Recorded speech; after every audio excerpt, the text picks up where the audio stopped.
Hello, welcome to day 214 of reading and praying through the Bible. Today we are reading Judges chapter 3.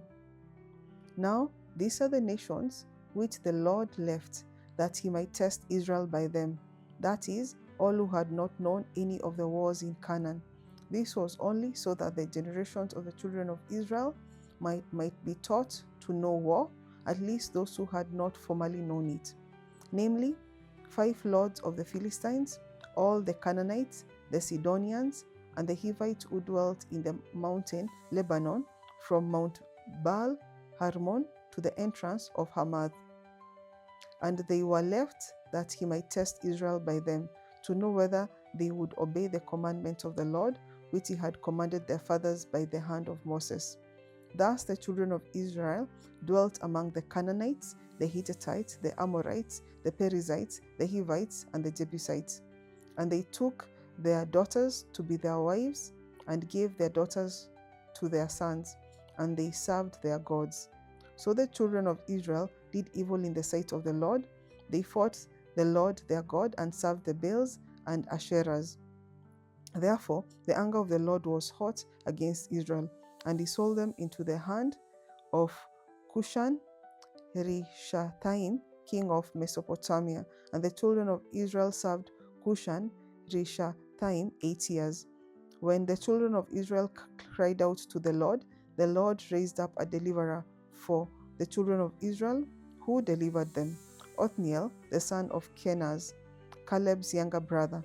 The Spirit of the Lord came upon him, and he judged Israel. He went out to war, and the Lord delivered Cushan Rishathaim, king of Mesopotamia, into his hands, and his hand prevailed over Cushan Rishathaim.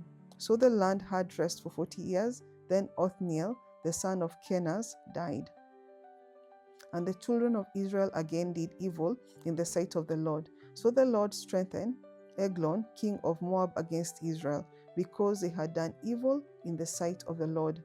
Then he gathered to himself the people of Ammon and Amalek, went and defeated Israel, and took possession of the city of palms. So the children of Israel served Eglon, king of Moab, 18 years. But when the children of Israel cried out to the Lord raised up a deliverer for them, Ehud, the son of Gera, the Benjamites, a left-handed man. By him the children of Israel sent tributes to Eglon, king of Moab. Now Ehud made himself a dagger. It was double-edged and a cubit in length, and fastened it under his clothes on his right thigh. So he brought the tribute to Eglon, king of Moab. Now Eglon was a very fat man, and when he had finished presenting the tribute, he sent away the people who had carried the tribute. But he himself turned back from the stone image that were at Gilgal, and said, I have a secret message for you, O king. And he said, keep silent. And all who attended him went out from him. So Ehud came to him. Now he was sitting upstairs in his cool private chamber. Then Ehud said, I have a message from God for you. So he rose from his seat. Then Ehud reached with his left hand and took the dagger from his right thigh and thrust it into his belly. Even the hilt went in after the blade, and the fat closed around the blade, for he did not draw the dagger out of his belly, and his entrails came out. Then Ehud went out through the porch and shut the door of the upper room behind him and locked them.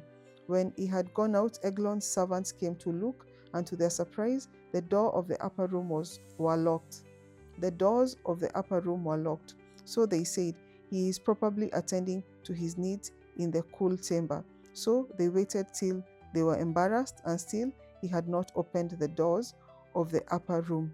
Therefore they took the key and opened them, and there was their master fallen dead on the floor.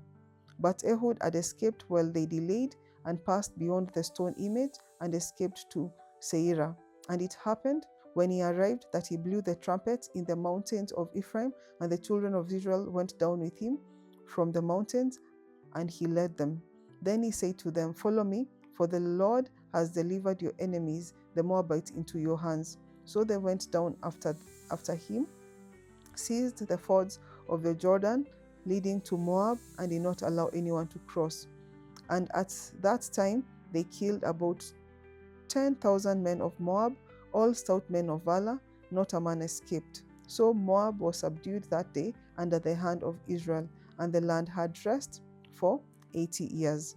After him was Shamgar, the son of Anath, who killed 600 men of the Philistines with an ox goad, and also delivered Israel.